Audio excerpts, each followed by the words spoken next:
All right, Kevin back with you today, and we are here for another episode of the $1 Million Relationships Podcast.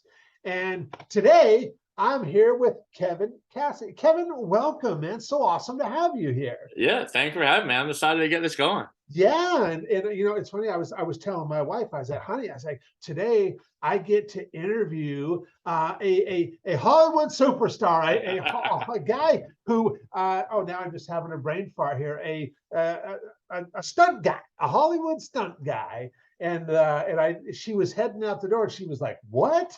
And I'm like, that's right. How cool is it?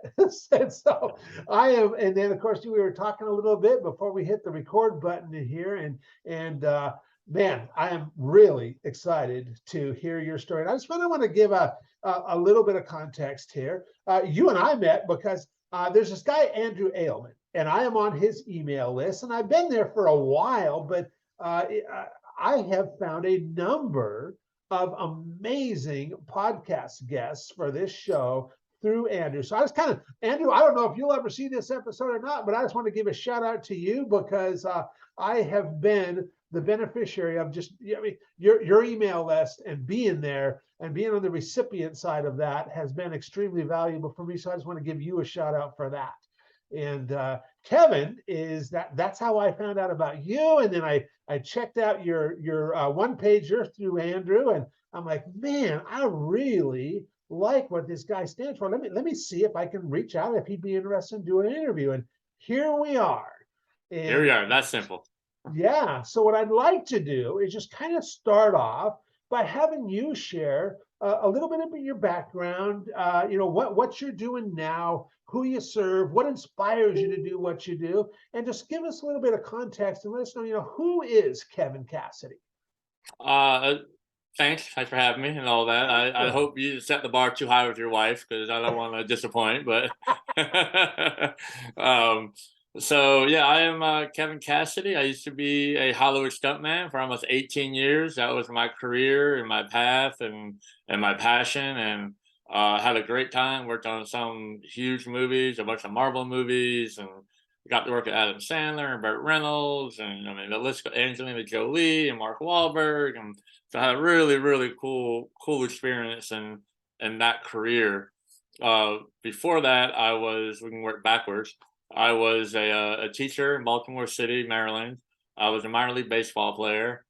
And when I was, even before that, when I was born, I was born with a severe cleft palate, severe birth defect. I had a lot of surgeries and a lot of speech therapy, and had to learn how to talk over and over again, and pretty much grew up with a deformed face and a speech impediment. So I went through bullying and teasing and all of that.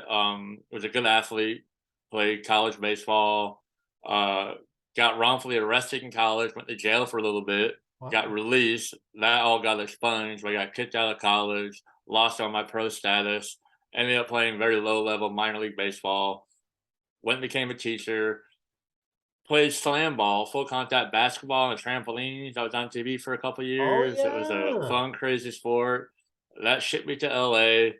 Guys I met in there were stunt people, so I kind of got in the stunt world. Went to a tryout for a big movie called The Longest Yard, with Adam Sandler, I Burt remember Reynolds, and that all that. one. So I made it to that tryout, made that team, and got my SAG card, and was making some money doing this movie. And I'll ride this wave out as long as I can do it, and then I'll get a real job. 18, 17 years later, I'm looking for an escape out of there because I have a family now, and I was all over the world working on movies and wasn't home enough. And, my priorities shifted from what was important to me to being for my family. So I retired from that world, opened up a business, wrote a book, doing podcasts like this, and trying to be a speaker, a mentor, a business owner, a father, and all that. So that's a short version. Yeah. And I saw that you also have a very you are a franchise owner of a I very am. unique. I was checking out the website, and so my buddy, I have a close friend of mine. His name's Jesse Elder. I've known him for 10 years now, and he used to own a chain of martial arts schools in Texas, and he sold those. but I was looking at your website for your gym. What a cool concept. So I mean, you got to at least touch on that too and stuff. Oh yeah, for sure. And I had a bunch of business plans. I always had an escape plan from Hollywood once I knew that's not what I wanted to do anymore. And my real ROI, return on investment, was my time and energy, to be closer to my family. And I was a coach and an athlete and a mentor and a teacher, so I wanted to be around kids and some kind of athletic endeavor. And I didn't want to do baseball, football, or basketball because it gets soul sucking. If you're good at 8, 9 years old, there are people getting go to college, get a D1 scholarship, pay me, and it's just the parents are trying to get. That's not the world I want to be involved in. And in my stunt career, I met a bunch of people who are parkour athletes and ninja warriors and S Games athletes, motocross people, and cowboys and Red Bull skydivers, and I mean, just the list of random athletes that you meet as a stuntman are just pretty cool, and everyone's just awesome. And I really gravitated towards that X Games mentality of like the motocross guys and the parkour guys and the ninja guys. They just really had a good community. They were lifting everybody up. They were playing hard. They when they won or they lost, they were high fiving. I really liked that. So my business plan was to open a Ninja Warrior parkour gym. Oh, I don't have much background in that, but I love the vibe of it. So I had a whole plan, a building design, investors, and in that P&L, putting that P&L together, profit and loss sheet for the bank to get a loan. I couldn't get insurance for it. No one wanted to insure it because it's some random thing that it's a high risk. huh? And I found this company in Denver who was a Ninja Warrior gym, and they were brand new, super nice facility. The CEO of that company and I are on the same philosophical page about he was leaving corporate America to do something better in life and to give back to the community. And I ended up partnering with him and opening one of his franchises in Charlotte, and I'm the second ever franchise. So I have Mhm. a pretty long leash of trying to figure it out, what works, what doesn't work, and there's not a whole lot of brand awareness, but I'm all in the sport of ninja warrior training, and it's an 11,000 square foot facility that has airbags, and we do everything from a competitive team to birthday parties and open gym. It's a pretty cool vibe. Awesome, Yeah. awesome, and it has you working with a lot of kids in the community and families and all that. Very cool. You know, Uh, I'm a family guy myself. I've got 7 children and 6 grandkids at the moment, and there will be more grandkids on the way for sure. Uh, no more children. I think we finally found out what was causing that, and that we put a yeah. put a hold on that. So, so Good for you. Yeah, you got to so find the cause and fix the problem. Yeah. that's right. That's right. Yeah. Well, okay. What I want to do now is I want to shift gears a little bit. What I'm going to do is I'm going to reiterate the big question for the benefit of the listeners, and we'll start going this way. So, have you ever been introduced to a person or persons that completely changed the course of your life or your business, so much so that much of what you have today would not be possible if not for these persons? And so, Kevin, I'm just really excited to hear you share your story and your experience around this. Yeah, I have actually a pretty good tangible answer that fits this question really well. But macroly, I feel like there are so many relationships I have forged that have helped me out along the way. Picking one was tough. I'm sure a lot of people in that same boat. There's not like a light bulb that goes off. Oh, without this person, I'd be homeless. And some people have that great, but I assume most people have a variety of people they can lean to and pick things from. Um, but one particular person, I played that. I'll tell you a story if you don't mind. I Yeah. played the sport slam ball. So I went to a nationwide tryout. I was one of 30 guys that made it. I ship off to LA, don't know anybody, and I played this random extreme basketball sport that was on Spike TV.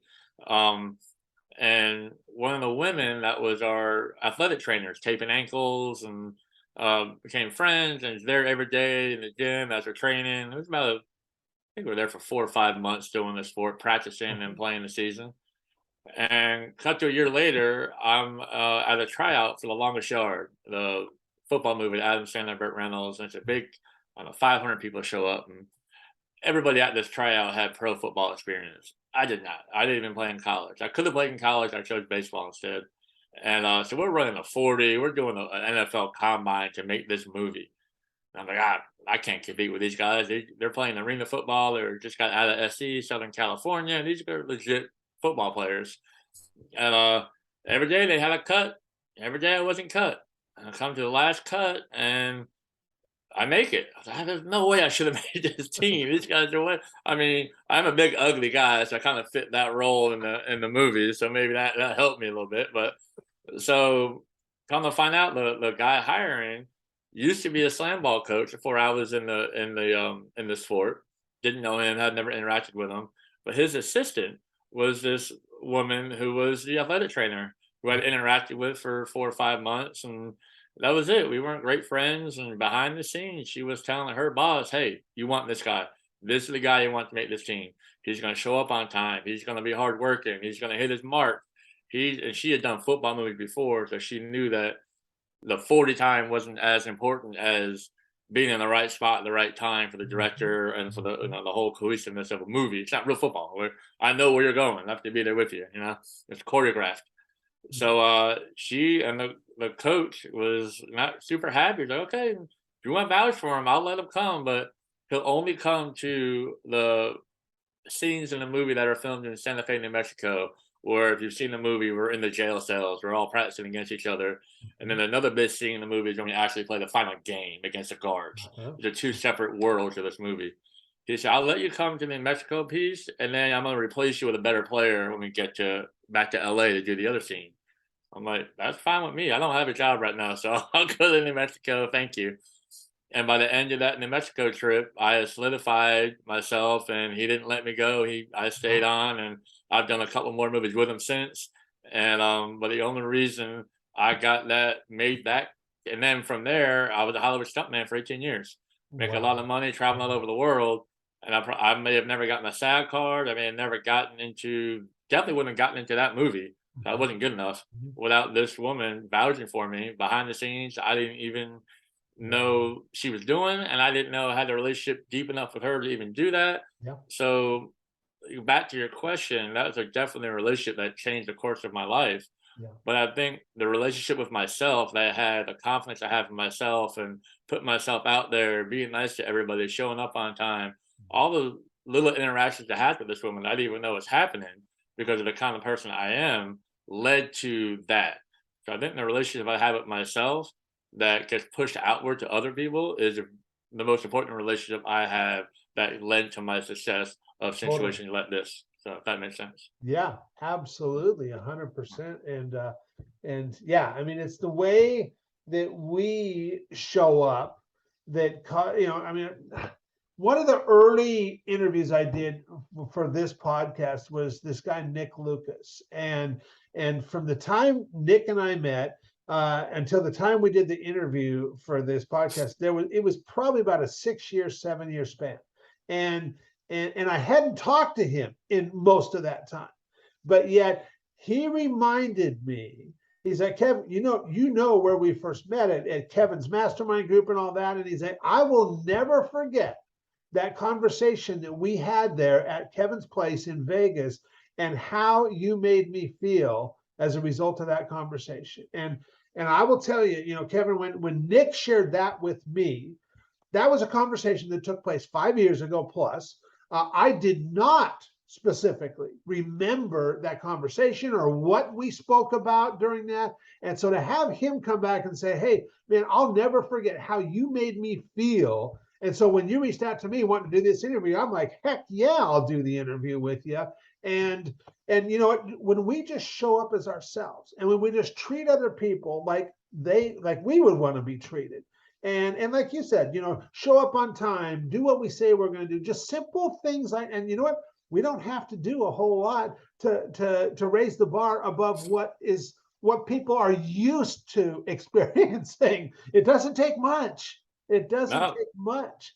And yeah, we do allow them, we just like we give them we give this experience of allowing them to be seen, heard, and understood, and man, it makes all the difference in the world. It makes yeah. In order to do that efficiently and effectively, put yourself, you have to be okay with who you are. You can't have a big ego.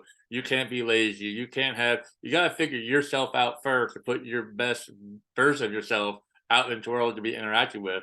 Because every person that has a story like you that you don't even remember this conversation that positively impacted this other person at a high level, there's probably hundreds of that going the other way. Oh, I met this person. He was a complete jerk and he was Sure. egotistical and Yeah. you know so that happens both ways. If you get to know yourself a little better to put that best version out there, you'll I say tangibly, you need a lot of tools in your toolbox because you never know what job you're going to have. When I was in the stunt world, I learned how to ride horses and drive cars and do fire and do fights and do falls and all these different tangible skills. If that phone rang, hey, can you do this? I want to be able to say yes, 'cause I need that job. Yeah. So you got a lot of tools in your toolbox where same thing in life with uh all those tools in your toolbox are the relationships you have. If Yeah. I've interacted with so many people positively, I have a lot of tools in that toolbox I don't even know about that are working behind the scenes to help me. So you want tangible tools in your toolbox and relationship tools in your toolbox because those are two very important toolboxes to have. Absolutely. Absolutely. So I know you mentioned there might be a few other people that you might like to honor during this conversation as well. Is there anybody else that you'd like to talk about and recognize? Well, my wife, who lets me do all this stuff, and who was very patient while I was over in Europe doing the movie Spider-Man: Far From Home, while she was home with a 2-year-old and a 6-month-old, and she Mhm. has a full-time job and all that. So she's been a rock and been awesome, and she's the best version of herself. I said, ego is the enemy here, like Ryan Holiday says, and there's no ego there. And now that I've left Hollywood and doing all this other stuff, she's now the breadwinner. And I wrote a book, I'm starting a business and all that. So I'm trying to inch back in there. But right now, she's holding the reins. And for some people, it would be hard. But for me, I have no ego about it. It's great. So the fact that she was able to go either way and make those choices easy, like, yeah, walk away from stuff. You're fine. We'll figure it out. Like Mhm. that confidence that she had in me and that she had in herself that we're gonna be okay is huge. That puts you in the right path. So definitely, my wife is another one. Yeah, for sure. Yeah, and I have been, my wife Lisa, I am just so appreciative of that amazing woman. And and I can tell you that I sure as heck wouldn't be where I am sitting right here right now if not for her. And Yeah, I think that's true for every successful male entrepreneur that is married. They have an amazing woman behind them that we wouldn't be where we are without our wives. that's right. Yep, that's right. And then one more person is a guy I used to be a teacher with in Baltimore City. When I chose to leave teaching and go play slam ball, I was dead broke. After slam ball, I went back to Baltimore and didn't want to start teaching again because I would have to leave my kids, go back to play slam ball because I was doing radio interviews. It could have really blown up and been a big deal. It didn't, but I was dead broke and didn't have any money. He opened his doors. I crashed on his couch for months. I helped with his kids, and him and his wife are just the salt of the earth, best people in the world. Still good friends with him to this day. And again, another toolbox. I had, hey, listen, I got nowhere to go. I'm going to go back live with my mom. Don't go back. Stay on my couch. We'll figure it out. So I did substitute teaching and I bartended. He got me a job at the bar, gave me a couch to sleep on. And then nothing really happened with slam ball. A guy I play slam ball with, I'm talking to, he goes, "Why don't you come to LA and sleep on my couch? We can get you a job doing that same stuff in LA." And I don't have any money. I can't go to LA. I'm broke. He says, "You can sleep on my couch, we'll sleep on his couch. Don't worry about it. We got it." So people like that, all it's just if you have enough of those relationship tools in your toolbox, there's always a couch to be on, and always another people with. The guy in Baltimore worked at a bar. He got me a job at his bar. The guy in LA, he was in stunts in Hollywood, and he got me to try out for the longest yard. And then his roommates were bartenders and bouncers, so he got me jobs to foot the bills while I was trying Hollywood. So those are two other people that really just, you know, I literally gave me a place to stay and help and borrow their connections to see what I can do with them. Yeah, absolutely. Wow. Well, I'll tell you, my goal for this podcast has always been twofold to, for the guests like yourself, just allow you to share your story and your experience around this and honor people who have had such a profound impact on your life. And on the other side, for the listeners, I want who are also entrepreneurs, founders, CEOs. I would just always have wanted to use this podcast to help inspire them to create more real, meaningful, rewarding, and profitable relationships in their lives. And Kev, with your help today, we've definitely accomplished that. And so I want to really thank you for that. For anybody listening to this like, man, Kev, I really like this Kevin Cassidy guy. I like the way he shows up. I like who he is. How can they find out more about some of the stuff you got going on, what you're working on? I have a website, kevincas.com, Okay. KevinCass.com, and kind of everything runs through that. I recently published a book called Falling Down to Find Myself. It's on Amazon, and I'm calling it a philosophical memoir. It's the story of my life from the birth defect to the jail sentence, to the baseball, to being broke, to Hollywood, to leaving Hollywood, starting the whole journey. And I have a couple of philosophical themes that I tie into my story, what I learned from it, and how it made me a better person.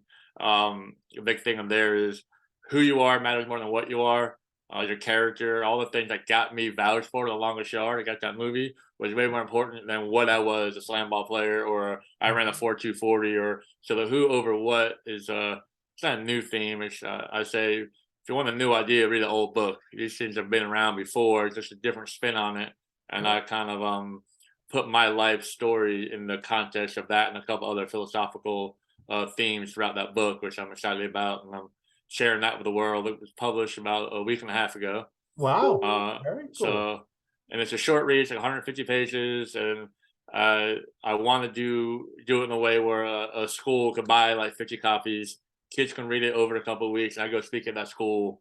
2 weeks later is kind of how I organize the book and the process. So got a lot going on with that. You can find me on my website, and there'll be links to everything else from there. Very cool. Yeah. Awesome. Awesome. Well, I will make sure and we'll include that with the show notes. So if anybody wants to go check out any of the resources Kevin just talked about, there you go. So Kev, any last words before we call it a wrap today? No, I think we covered a lot. I think you said the relationships are huge, and we're nobody without them. So I That's love what right. you're doing. I love your mission, and I love your energy, and happy to support you in any way I can. Well, I really appreciate it. And it was a pleasure having this conversation. Thanks so much, Kevin. Yeah, absolutely.